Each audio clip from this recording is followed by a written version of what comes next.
Okay. Hello and welcome to week 9, where we're going to talk about communicating risks today. Um,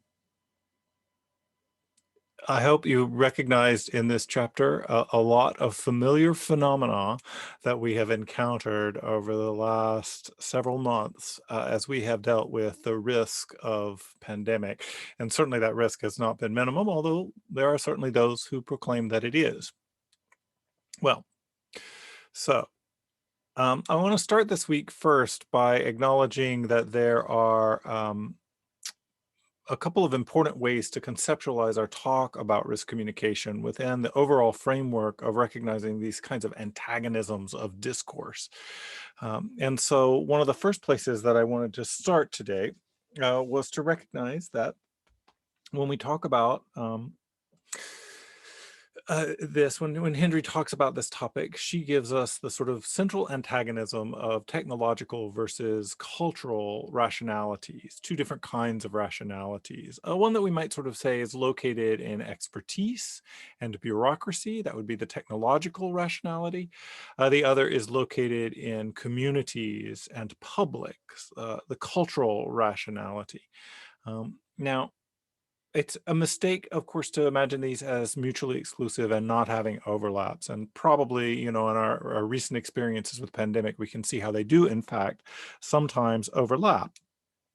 Uh, But what's important here is not so much that they're mutually exclusive, but that we can see the ways in which they create a kind of tension and expectations, and oftentimes create the situations where we're talking past each other and not speaking to each other. And so that's sort of where I wanted to start today, and to think a little bit about some of the consequences of that kind of behavior. So that's what we're digging in with here. I'm not, again, going to try and reproduce everything that's in your readings, but I am going to try and give you some frameworks on which to hang some of the important information and concepts and ideas that show up in our readings. Okay, so first of all, let's sort of start with the technological discourses, the technological rationality here, and really put it where we want to put it, which is a kind of dispassionate assessment.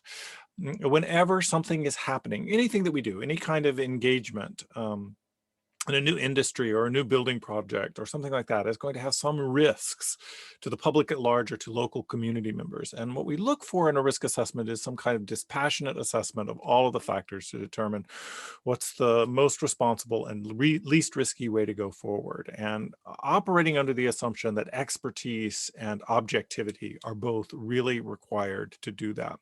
And so, we rely with some sort of trust and reliance on systems of dispassionate assessment that are going to weigh the costs and benefits of any proposed course of action, or under any given situation of a systemic breakdown or a threat to the system. So a systemic breakdown might be something like an oil spill, say BP's oil spill in the Gulf of Mexico, or a new kind of phenomena that's threatening us. And this would be a place where I would put something like a pandemic, or some new disease that has cropped up that we don't have defenses for. So we want a dispassionate assessment of what are the risks and how are we going to make sense of them. Well, let's first of all look at what that has to work through. First of all, it needs to be data focused. A lot of times we talk today about disciplines that are data focused and those that are something else, maybe critical focused or those kinds of things. Really, all of our disciplines have something that they consider data here. But what we're looking at are things that usually can be quantified, measured, and assessed. Infection rates, morbidity rates, those kinds of things, we can give a number to, and we can understand what's happening there. There are some other forms of data that are less easy to assess. What is safety? What is being valued? All of those kinds of things that sort of are a little bit more fuzzy, and that's not really what a dispassionate assessment is supposed to deal with. It's supposed to deal with, this is what we know, this is concrete evidence, and this is what we know the relationship is between that. That our dispassionate assessments also tend to be cautious about causal connections. And here I would just say, not just the old adage that correlation isn't the same as causation, But that if you've noticed that most of our pandemic experts are really wary of giving a direct cause or a direct solution even for particular problems, that we're going to be cautious that there's certainly we can see causal relationships, but we want to nuance those and be careful. We want to recognize that for most of the situations that we're dealing with, if they were simple, we'd have solutions right away. Part of their complexity is that there are multiple causal factors that have multiple degrees of causation, depending upon what the effect is that we happen to be examining there.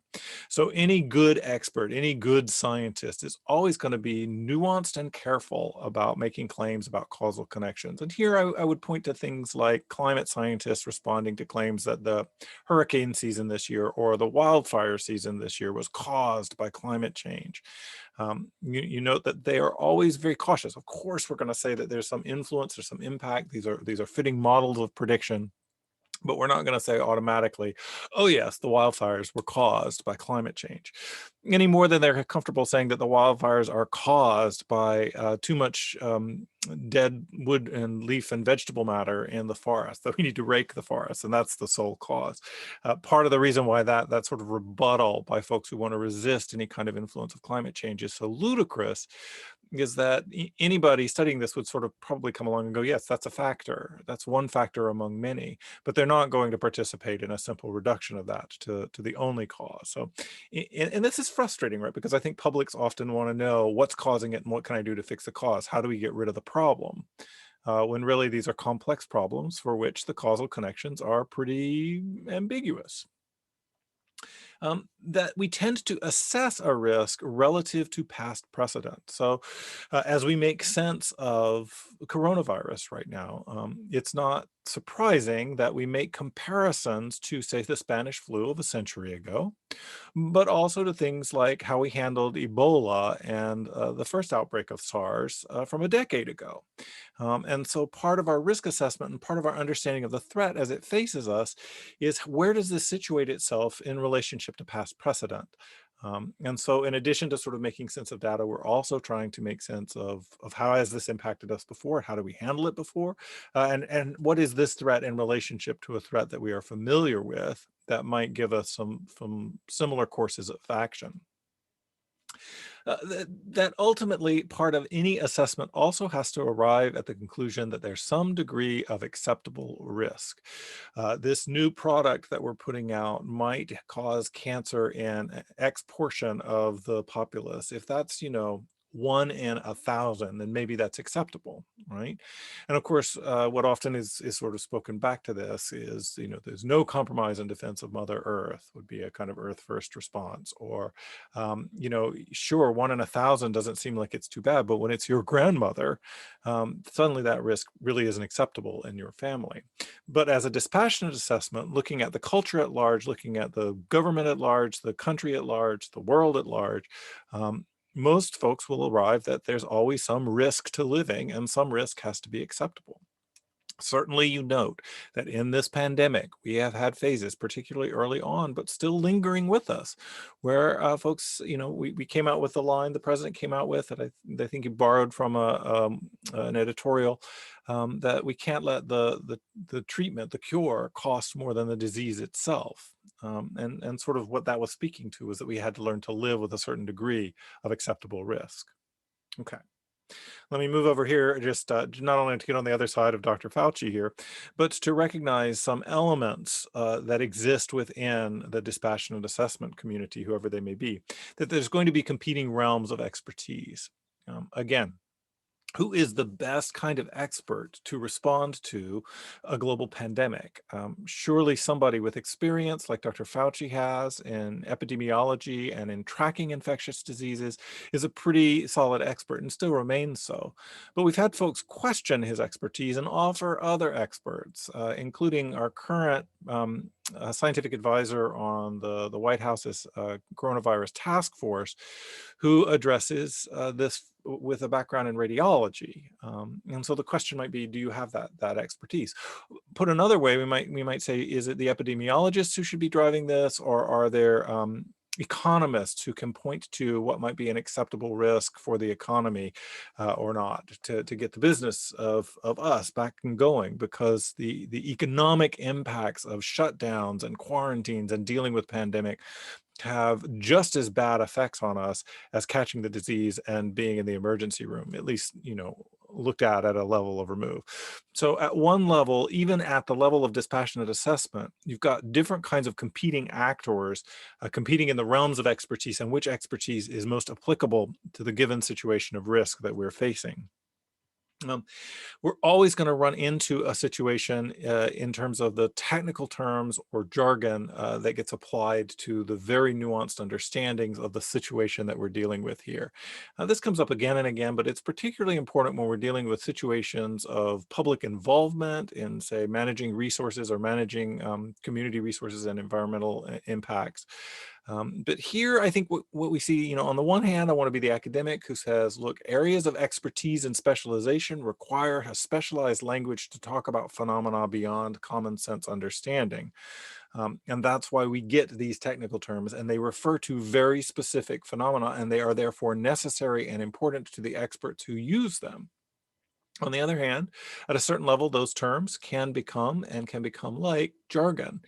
And in the management of peoples and the assessment of risks and acceptable risks, we do often come up with euphemisms and dysphemisms and obscuring language that makes things like the death of others sound less bad if we refer to it as something like, I don't know, collateral damage, right? So there is a kind of tension between what is a necessary set of language to learn and what ultimately ends up being jargon.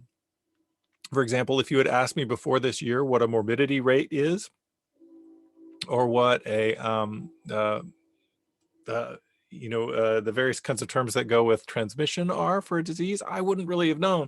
But we've all become a certain degree of armchair epidemiologists as we've learned these technical terms to understand the threat of the disease that faces us right now. There are also going to be not just competing realms of expertise, but competing values. What do we value more? You might say that somebody like Fauci, Dr. Fauci, is primarily concerned about public health and the health of the public. But is that the only concern in a pandemic, or do we need to have a realm where we compare about we're concerned about the economy and how well the economy is operating? And to what degree does human life and the economy weigh against each other when the economy itself, if we ignore it or say it doesn't always matters, right? Then we can see that people die, right? That die from not having enough money or not having enough food or not having, much faith in their ability to get through this difficult time, that they can die from an economic downturn just as much as they can die from a disease. And so then the question is, are we valuing the economy because of business, or are we valuing the economy because it actually impacts people's health and their livelihood, not just their livelihood, but their lives, right? Experts still operate within hierarchies of power, and boy, have we seen that play out with somebody like a Fauci. That it's not simply that we hand over the assessment and the situation to a series of experts whose expertise and dispassionate objective view on the situation will make assessments. They themselves are also operating within systems of power and within hierarchy of powers.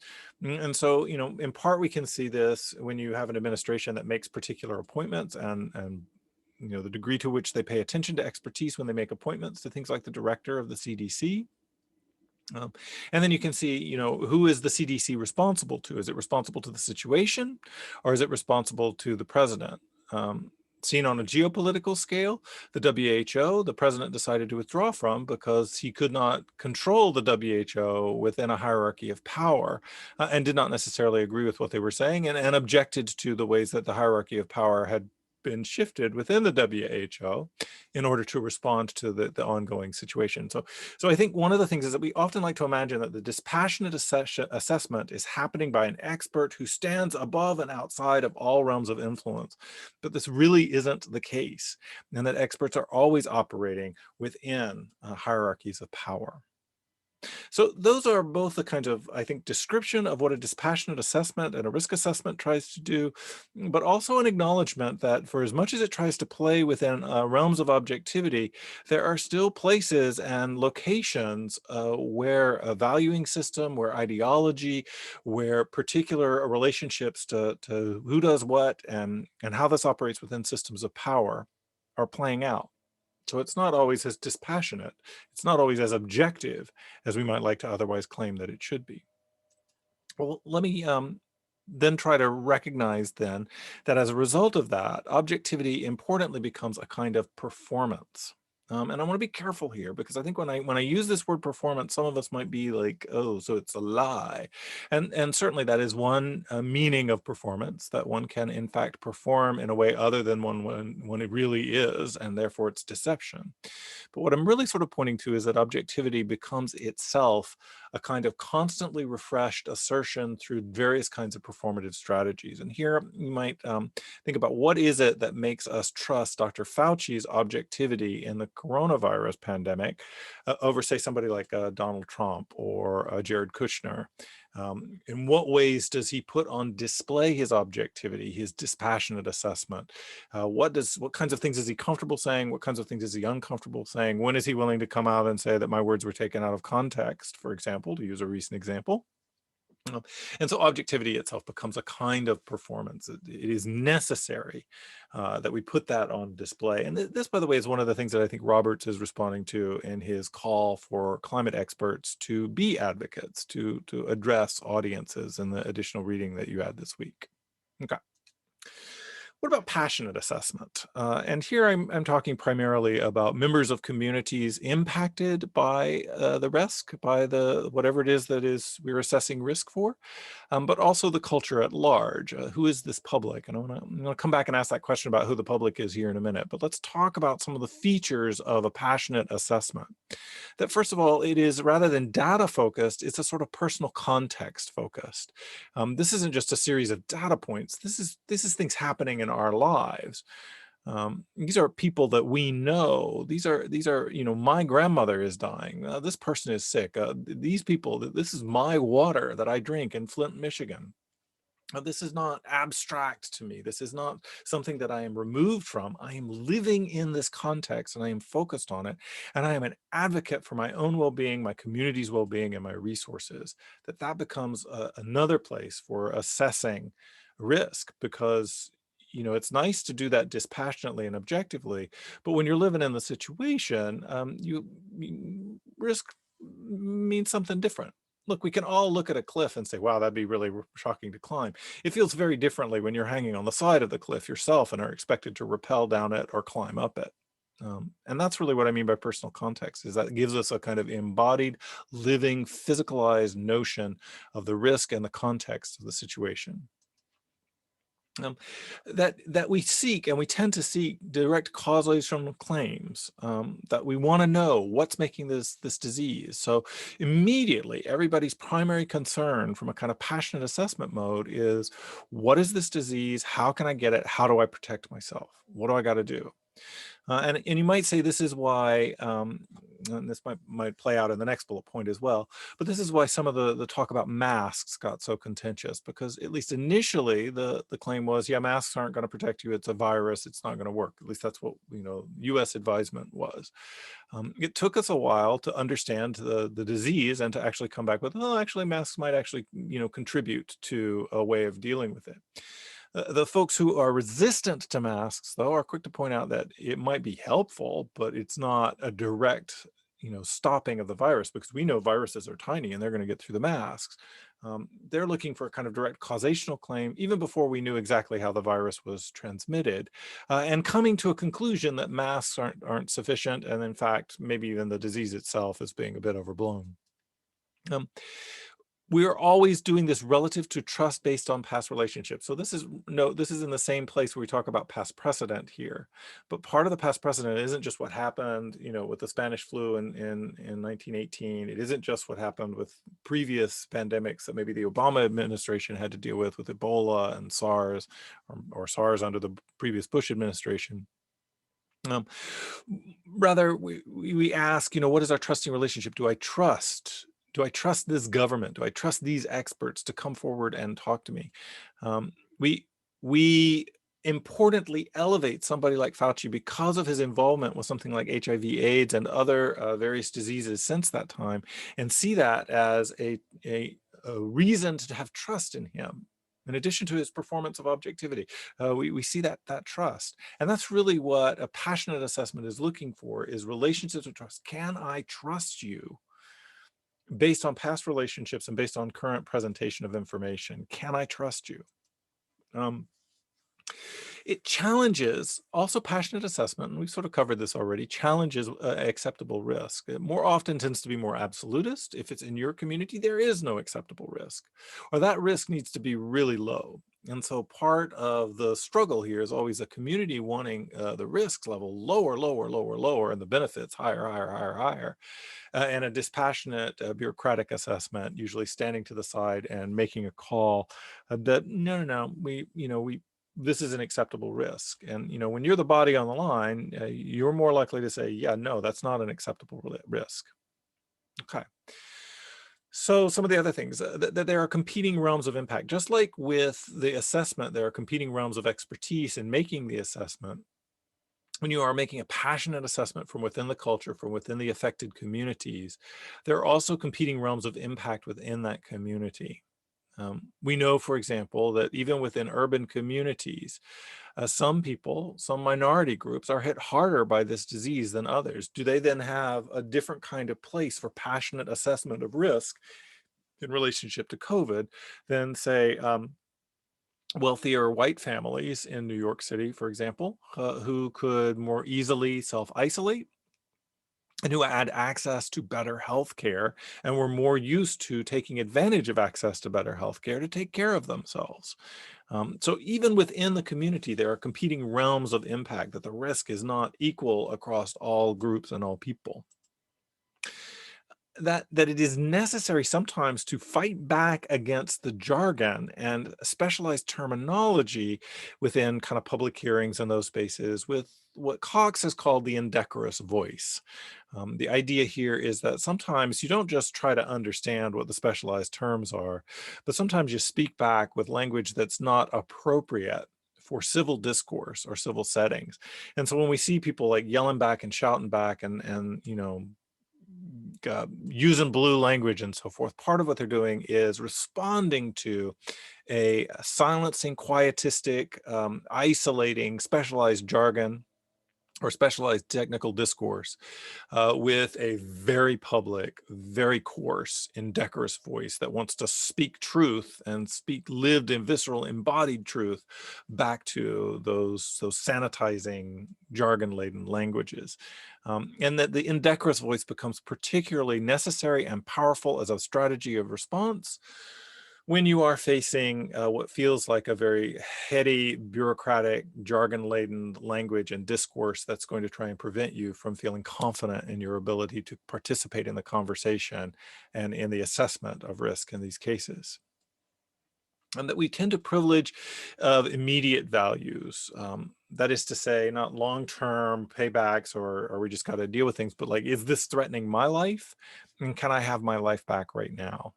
That those become a kind of part of what's privileged. And so my values, my very subjective values about where I live and my health and well-being are my immediate values, right? And pretty low down on Maslow's hierarchy of needs too. I need to be safe. I need to be okay. I need to feel like there's not toxins in my water. And these are immediate values to me, not abstract values about potential profit at the end of the quarter, but am I going to survive to the end of this week? Um, that the indecorous voice, that the public, that the passionate assessment tends to want to challenge hierarchies of power.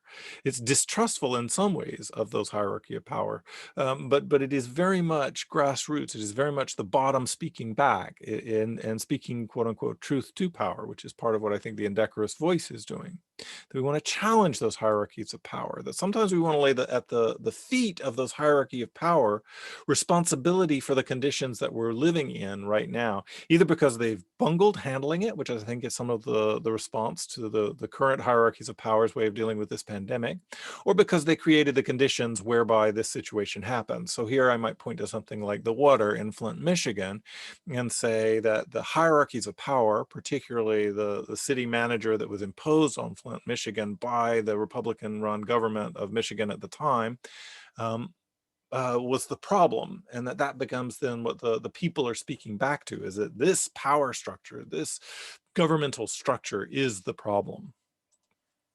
And that we have then a kind of passionate advocacy, and so the stress word there, I mean, passionate's already kind of up in the idea of assessment, but that we're going to be advocates, that we're not just going to, you know, sort of dispassionately sit back and look at the data and evidence, but we're going to jump forward and be advocates for Flint, Michigan, that we're going to be advocates for more relief money for the pandemic, that we're going to be advocates for ending nuclear power because it's too risky. And that's one of the things that kind of emerges here, is that you take a hardline stance and you become a passionate advocate for that position, and that dispassionate and objectivity is no longer really what you're trying to be or trying to perform. You may want to argue the data, you may be willing to argue the data, but you acknowledge from the get-go that you have a purpose that you were doing it for, and that you were doing it passionately and subjectively. Okay, so who are the public? This question I think comes up again and again and again, because at one level, you know, the public seem to be this annoying presence that comes and wants to challenge and ask questions about why we're doing things the way that we're doing them. And so this creates a bunch of different ways of relating to the public for expertise, for industry, for government, for bureaucracies, et cetera. They have to deal with the public. The public doesn't go away, and the public can cause quite a lot of problems for moving forward with some new industry, for making a cost-benefit analysis on that industry, or for responding to an emergent crisis that is putting people at risk. So first and foremost, the public is the ones who are at risk. Um, you know, it may be a narrower kind of notion of a local community, but in general, it is the culture, the people at large, who are bearing the weight of the risk for whatever it is that's happening. If it's a new industry, if it's a new process, if we're trying to locate a waste dump for toxic material or whatever, that the public is, let's understand here, the ones who are at risk. And so that at the very least gives them a reason for speaking up and speaking back to systems that are trying to move forward with particular actions or policy decisions. Okay. The public are often conceived of as ignorant and emotional, that they are not responding from a place of rationality, but they have a mob mentality, and therefore they are to be managed. And my goodness, this goes all the way back to the ancient Greeks thinking about rhetoric. This is sort of Plato's ultimate admission that maybe there's a place for rhetoric in the world, because the throngs, the mobs, the public at large tends to not be very philosophical and rigorous in their thinking, but tend to be rather led by their emotions, and tend to be rather ignorant and unenlightened. And somebody has to be willing to manage them, and that's who the public is in this case. That they are the mob, and they need to be managed. And so I think a lot of times in terms of risk assessment and then risk management, we see a sort of PR orientation that comes from an old school notion of public relations, where part of public relations is not just to relate with the public, but to control them, to manage them, and to manage their response. Another way of sort of doing that is to recognize that the public, while it might be ignorant and emotional, is also easily distracted by spectacle and drama. And that increasingly, either by nature of who we are, that may be reflected in our media, or by the way that we are transformed by our media, we have a limited attention span for particular sets of crises before we move on to the next crisis. And so one of the things that sometimes happens with a risk assessment is that you batten down the hatches and you try to weather the public's attention, knowing that sooner or later something else is going to happen that's going to take the public's attention, and then you will be free to act without having to be accountable to the risks imposed on a public. So that easily distracted by spectacle and drama definitely plays out in the analysis of how folks tried to handle something like 3 Mile Island, where in fact there was a certain amount of just kind of holding on and waiting, and surely this is going to blow over at a certain point. Of course, they also felt that the public can be a potential resource of advocacy and energy. That part of the job, at least in 3 Mile Island, was to try and get portions of the public on board to be advocates for nuclear energy and to see past the potential harms of nuclear energy. So, on the one hand, we, the public, are ignorant and emotional and easily distracted. But boy, when we get excited about a thing, that can be good for industry, that can be good for the government, that can be good for a particular party, and so forth. And so, part of what we're trying to do is be managed, and then try to direct our energy into something that can actually be used as a resource for promoting ideas. We are an audience for whom experts and risk assessment officials must adapt their messages. Now, I'm really pulling this from the conclusion of Robert's little blog post essay that I had you read. And the reason why I think that's kind of important to sort of say is that's a shift from the three bullet points above it. And the shift that's there is saying that it's not just that audiences have to be managed, but that audiences have values, beliefs, needs, and concerns, and that it behooves experts to be aware of them and to adapt their messages, not to change the facts in their messages, but to be careful in how they shape their messages to meet the needs of the public who are listening. Again, I would point to maybe somebody like Dr. Fauci. You can argue about this back and forth, but he, I believe, at a certain point, because of experience and expertise, recognizes what a public perhaps needs and wants to know about in a pandemic and how important it is to remain trustworthy in that, as opposed to trying to give them what they want to hear if there's not evidence to back it up, right? And so, you might say that Trump, for his own reasons and for trying to appease certain portions of the populace, wants to imagine that this thing is coming to an end, or we can survive it, or it's not that big of a deal, and has repeatedly, as he says, downplayed or not shared specific information to try and stop a panic. One of the things that we know from risk communication is that that's not a bad thing to do, but if you do it too overtly and the evidence comes back to bite you, you have sacrificed a lot of trust and nobody trusts you anymore. And I think if you see the way that Dr. Fauci has handled this situation, he has, for the most part, tried to share the information even when it's hard to hear and still try to frame it in a way that gives folks a sense that they can, in fact, respond to this and deal with the pandemic. Okay. We might see the public as a partner in implementing plans for addressing the issue. And this really goes to a question of agency and power. Remember, if a public feels, if part of the place of a kind of culturally based rationality is that you're in the community and you're too emotional and you're too subjective, you're also outside of the hierarchies of power that are making decisions that have led to the problem, or that are having to respond to the problem. Um, One of the things that happens when we view the public as a partner in implementing plans and addressing the issues is that we make them part of the solution, so to speak. We emphasize their agency. They still probably don't have a lot of power in the overall hierarchies of power of the community that they're operating within, or the government. But if they have some kind of recognition that they have a role to play, and it is an agential role, it is a role with agency, then they're more likely to be invested and see themselves as part of it than necessarily in a kind of adversarial role in terms of trying to determine risk assessment. And so, in a sense, probably one of the more productive ways to consider the public is to see them as a partner in implementing plans for addressing the issue. Um, that said, a public isn't a singular thing. Uh, it has its own kinds of, again, constituencies, populaces that come together. That is not just, taken together, they are the public, but they're not always in agreement on the same issue. And so one of the ways that this is certainly playing out in this pandemic, certainly we've seen it play out in things like how we deal with climate change, is that the public becomes a potential resource for distraction through fomenting conflict. And what I mean by that is you can get factions arguing with each other. If you can get portions of the public arguing with each other, go to the comments page for, really any news article these days, but climate change will get you there, or certainly how we're handling the pandemic, how we're handling the election, how we're handling things like the appointment to the Supreme Court right now, is that you don't just have different kinds of actors within the hierarchies of power arguing with each other. You get the public divided and arguing with themselves. And so that can become its own kind of potential location for distraction in the sense that we just don't have agreement. And remember, when you reach a place where it seems that there's no agreement between folks, that actually serves the interests of the status quo.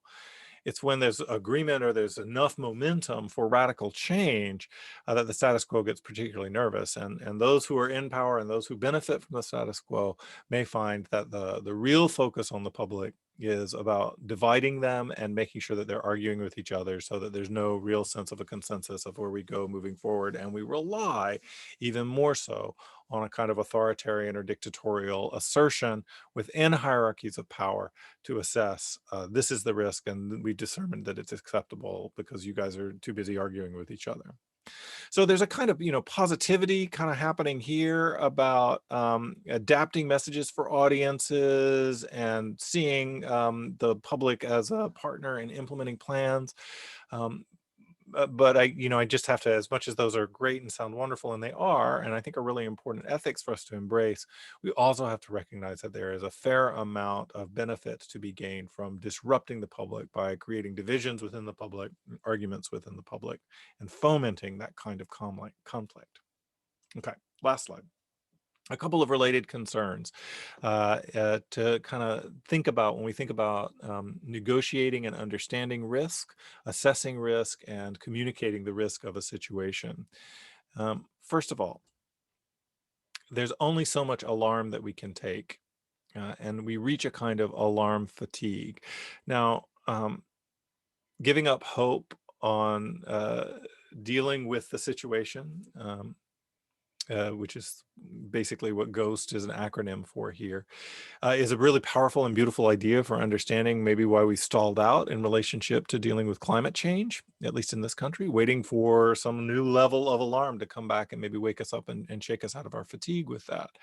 I think you can also see that we're kind of reaching a similar kind of alarm fatigue with something like this pandemic, especially when our president appears to, get over it, have a serious case of it and get over it in essentially a weekend. Yes, he is in defiance of CDC rules in terms of in less than 10 days from apparent diagnosis to returning to the campaign trail. That doesn't help, but he also tends to send the message based on his experience that it's nothing too much to deal with. Forgetting, of course, that he got a whole lot of treatments that are not available to the rest of us out here. But at a certain point, I think we do experience a kind of fatigue at living under a constant state of alarm. This, by the way, goes all the way back to the ancient Greeks, and we've seen this play out in kinds of theaters concerned about terrorism and so forth.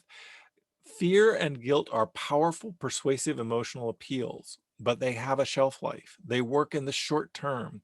They do not sustain committed devotion and action over time. This is why I think, we saw under the Bush administration, the various terrorist threat levels on that rainbow scale would kind of go up and down, but always tended to hover around the orange and red zone, right? It's like we never got back down to green, and it didn't look like ever in our history have we been back down around green. At a certain point, the Bush administration had to retire that because it had lost its efficacy. It was very effective in the months and maybe a year following 9/11. But afterwards, it lost its effectiveness. Its efficacy was compromised by the fact that we can't sustain that level of alarm and fear. At a certain point, it gives in and it goes away. And I think, at a certain level, even in terms of assessing risk, we have alarm fatigue. And so what seems like a really big risk at the beginning of a situation, over time, after we've lived with it for a while, seems like less of a risk and becomes more and more like, business as usual. We just got to learn to deal with this. Okay. We can experience over a situation, especially if we have varying kinds of modes of response and problematic response, a loss of trust in experts and officials. And generally this isn't very good because usually we want those experts to try and tell us what to do, but that can also kind of play into a political agenda in terms of our organizing, where once we've lost our trust in, say, a Dr. Fauci, we can push him aside and put in a radiologist who's going to tell us what we want to hear as our medical expert in terms of dealing with the pandemic. We have a fear of change, right? And so we really, I think, even in this current circumstances don't like the changes that we've had to make for pandemic protocols. And we're all of us kind of craving getting back to status quo, whether that's through a vaccine that's going to come at any moment, or maybe something next year, or even Dr. Fauci is telling us that maybe it's not going to be until late next year, but at least at that point, things get back to normal. At some point, we have to recognize that our fear of change is ultimately a valorization of the status quo, and we want to get back to business as usual. We are in some ways marking our unwillingness to maintain the necessary responses to the risks and to mitigate the risks that whatever the situation is providing for us. Um, as a result, we can also get to a place where if the risk persists and we've lost our trust, and even though we're afraid of change, you can build tension and build to a kind of tension of rebellion and revolt that, no, these protocols are ridiculous, I'm not going to do them anymore, no, I'm not going to do that. So I mean rebellion and revolt at that level, but I also mean it at the level of we're not going to tolerate your refusal to respond to and address this situation, and we're going to rebel and revolt against what you're offering us as a risk assessment. So at one level, we're trying to respond to a crisis and keep everybody under control. But if we don't have a decent response that meets everybody's needs, the possibility of rebellion and revolt is very strong, and it lurks out there, always on the cusp of making any kind of bad situation and the risks in a bad situation even worse. Um, we can engage in a kind of disavowal of the public good and of the public response or the organized public response to a situation and risk management, and give into a kind of selfishness and self-reliance. This might be the place where something like the inverted quarantine happens, right? So I don't trust any of y'all, so I'm gonna stay at home on my own. That's in some ways taking the sort of greater precautionary principle and quarantining myself literally in that sense. But it can also mean things like I'm not going to, I'm not going to buy the food that everybody else is buying. I'm going to make my own. I'm going to make my own bread. I'm going to drink bottled water only and not rely on local water. All is the kind of notion of the inverted quarantine here. The idea that I don't trust the public's response. I don't trust the official response. And I'm going to do my own kind of self responses to protect myself. When I say selfishness here, I think, one of the things that we also kind of see playing out in relationship to selfishness and self-reliance is the emergence of a response to the pandemic saying, if you're afraid, stay at home. I don't care, but don't tell me what I have to do. I can go out and do whatever I want to. And so it's been particularly, as we turn to, in our frustration about risk assessment, a kind of self-orientation and self-reliance has been problematic because, of course, everything about the pandemic, including things like wearing masks, is about trying to protect others, and having an other-oriented consciousness in relationship to our own actions, rather than a self-oriented consciousness about self-protection. And so those emerge as a kind of frustration around the failure, or what appears to be a failure of a coordinated response, is a return to a kind of self-reliance. Um,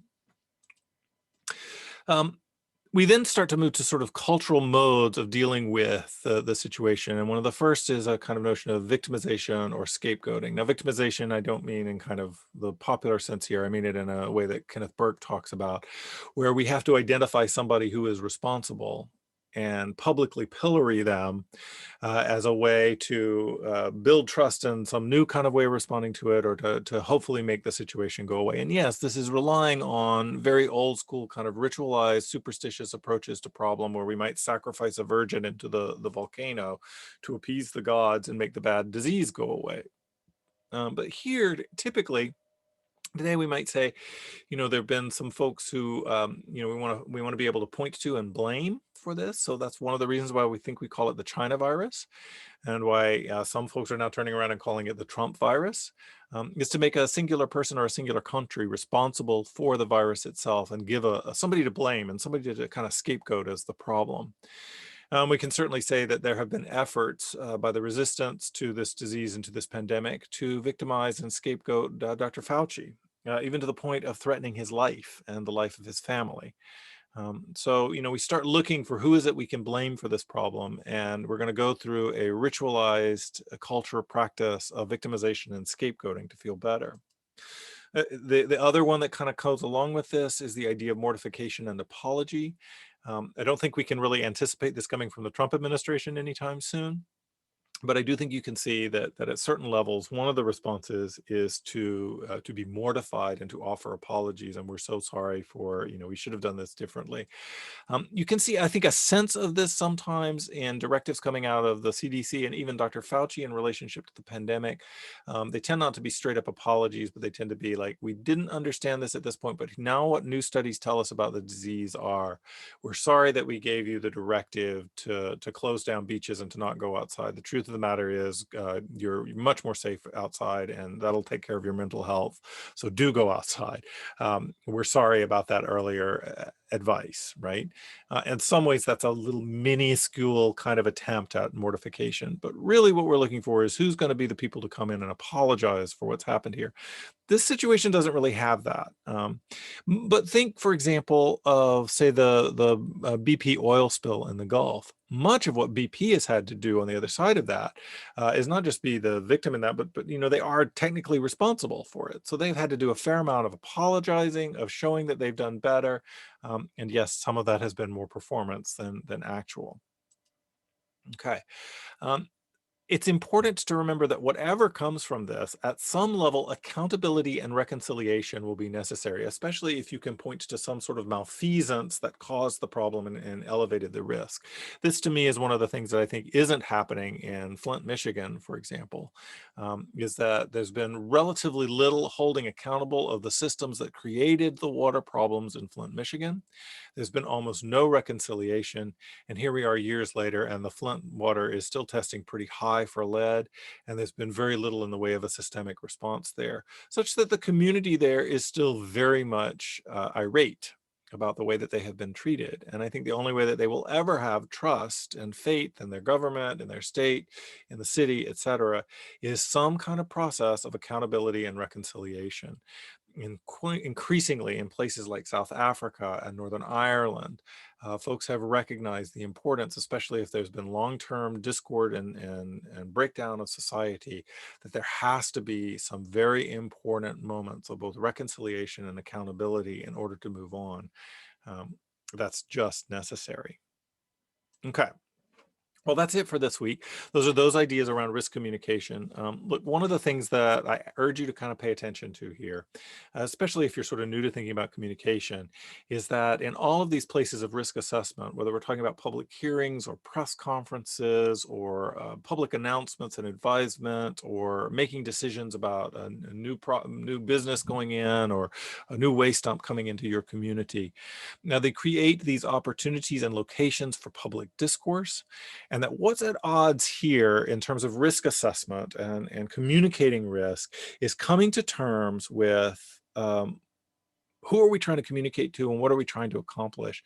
And are we remaining quote unquote objective, or are we acknowledging and adapting to audiences? And I think across the board, you see the failure to adapt to audience concerns and audience needs, especially when it's the public and the community that you're dealing with, is at least at one level a failure to acknowledge one of the data points, one of the data sets in the assessment, that human response in a situation, especially in a situation where human response is also going to be part of the solution, has got to be one of the factors that we take into account. And when we rule that out as somehow subjective and not part of the equation, we're missing an important element, especially around environmental issues. So just as a kind of takeaway, this is really one of those places where I think communication comes to the fore as not just a kind of handmaiden tour on the side of environmental issues and concerns, but at the core and at the center of why the environmental issue is happening in the first place. Why it's happening in the first place and how we're going to deal with it are tied to how we motivate human action, concern, and care, and that is always tied to communication. And I think when you look at these competing discourses of technological rationality and cultural rationality, you see the place at which we're either acknowledging importance of communication with others, or we're taking away from or trying to pretend like it doesn't matter. And that's why I think when you get to the Roberts argument about, hell yes, climate specialists need to be advocates, need to adapt their messages passionately for different audiences, not changing the facts, but changing their strategies and tactics for communicating the facts, then I think you see, and the resistance to that, then I think you see this place where we're coming to recognize that communication and rhetoric play a much bigger role in all of this than merely coming afterwards to help make the data more palatable. That it's quite central in terms of establishing the values around which we make these assessments, and it's quite central around determining who gets to have a voice, literally have a voice in the process of making the assessments and in process of making these negotiations and choices. All right, that's it for this week. Got a couple of things that still need to get up on the board, and I will get them up as quickly as I can. I know we've got an exam coming up next week. Don't forget, if you're listening to this, we do have a regular kind of talk back meeting in Zoom this Thursday or on the discussion boards about this material. And then next week will be the exam. So the Zoom will be moved from Thursday to Tuesday. I will also be available on the discussion boards to see if you've got exam questions and those kinds of things. I do have a review coming out for that. I do also highly recommend, if you haven't gone there yet, or if you have and you want to go back to the weekly reading quizzes. They are some really good examples of the kinds of questions that you might get asked on this exam. Okay, see you on Thursday or see you on the discussion boards.